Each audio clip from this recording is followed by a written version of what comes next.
சொல்லலாம். பட் மலையாள இண்டஸ்ட்ரியும் 10 கோடி 15 கோடி எடுத்தா அவன் செலவு பண்ணிட்டு இருக்கான். ஆனால் லோ பட்ஜெட் எல்லாரும் என்ன சொல்கிறாங்க, லோ பட்ஜெட்டில் எடுத்து ஹை பட்ஜெட் அடிக்கிறாங்க. மலையாள இண்டஸ்ட்ரினா கதைகளுக்கு இம்பார்ட்டன்ட் கொடுக்குறாங்க. என்ன கதைக்கு இம்பார்ட்டன்ட் கொடுத்தணும்? சும்மா 1-2 படம் ஹிட் ஆனோன்னா வாரதெல்லாம் ஹிட்னு சொல்லுவாங்க. தமிழ் இண்டஸ்ட்ரியில் நல்ல கதைகள் இருக்குது, எவ்வளோ கதைகள் இருக்குது. ஒரு காலத்தில் பீக்கில் இருந்தாங்க, இன்றைக்கி அவங்களால முடியல. அடுத்த ஜென்ரேஷன் வந்துட்டு தான் இருக்காங்க. இன்றைக்கி கூட பாருங்கள், 24 வயசு 25 வயசு 30 வயசில் எல்லாருமே படம் பண்ணி ஹிட் கொடுத்துறாங்க. டிராகன் படம் எல்லாருமே என்டர்டெயின் பண்ணிச்சினோம். அதனால் தேவையில்லாத தமிழ் இண்டஸ்ட்ரியை தப்பாக சொல்லாதீங்க. அவங்களோட ஹிஸ்ட்ரியை வந்து எடுத்து பார்க்க சொல்லுங்கள். தமிழ் இண்டஸ்ட்ரியோட ஹிஸ்ட்ரி ஃபார் எக்ஸாம்பிள் 25 வருஷம் கழிஞ்சு இறங்கின படம் வந்து பார்த்துட்டு ஒரு சின்ன லேக் இருக்கா, சின்ன போர் இருக்கான்னு வந்து பார்க்க சொல்லுங்கள்.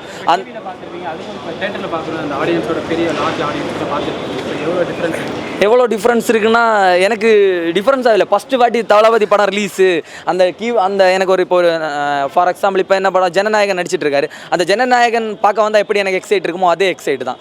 எனக்கு அடுத்த படம் வேணும், இது 2 எடுத்தால் நல்லா இருக்கும். இதை இன்ஸ்டாவில் வேறு ரூமர் போயிட்டுருக்கு, விஜய் சாரோட பையன் ஜோதிகா மேமோட பொண்ணு, அப்படி இருந்தாலும் நல்லா தான் இருக்கும். இல்லை ஏதாவது ரொம்ப எக்ஸைட்டட். வந்து ஃபிலிமில் எடுத்தது படம் இப்போ டிஜிட்டலாக ஒர்க் பண்ணிக்கிறாங்க, பார்க்கும்போது 4K எஃபெக்ட்ல நல்லா இருக்குண்ணா, நல்லா இருக்குது, சூப்பராக இருக்குது. இப்போ கொஞ்சம் சீன் பார்த்தீங்கன்னா இப்போ எடுக்கிற மாதிரி உள்ள ஈக்குவலுக்கு அவங்க பண்ணியிருக்காங்க, நல்லா ஒர்க் பண்ணியிருக்காங்க, நல்லா இருக்குது. டிஜிட்டலாக ஒர்க் பண்ணிக்கிறாங்க, ஆடியோலாம் எல்லாமே நல்லா இருக்குது, எல்லாமே நல்லா இருக்குது. பாட்டு எங்கேயுமே சவுண்டு இருக்காட்டு, சவுண்டு கொஞ்சம் கம்மியாக இருக்குது, மற்றபடி கிளாரிட்டி எல்லாமே பக்காவாக தான் இருக்குது. எல்லாமே பேஸ் எல்லாமே கரெக்டாக தான் இருக்குது. அப்போட விஜயோட ஆக்டிங் இப்போட விஜய் ஆக்டிங் எப்படி டிஃப்ரெண்ட்டுன்னு வச்சா எப்படி சொல்கிறது, இல்லை அந்த இவர் வந்து கரெக்டாக யூஸ் பண்ணியிருக்கு. ஃபர்ஸ்ட் ஆஃப் ஆல் விஜய் சாரை வந்து யாருமே ஒழுங்காக யூஸ் பண்ண தெரியல.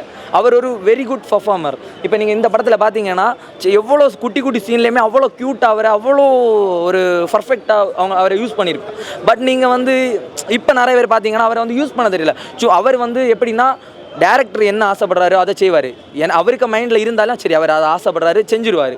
பட் அந்த டேரக்டர்ஸுக்கு அந்த தாட் இல்லை. விஜய் சார்னா சட்டையை கலத்தி போட்டு 4 அடி பறக்கணும் அந்த மாதிரி. அவங்க விஜய் சார் ஒரு பர்ஃபார்மராக நீங்கள் பார்த்தீங்கன்னா அவரை அடிக்கிறதுக்கு இங்கே ஆக்டர்ஸே கிடையாது. நீங்கள் நம்ம சொல்லுவோம் டான்ஸுக்கு சார் என்ன ஸ்டெப்பு போட்டாலும் ஆடிடுவார், என்ன டைலாக் கொடுத்தாலும் சொல்லிடுவார்.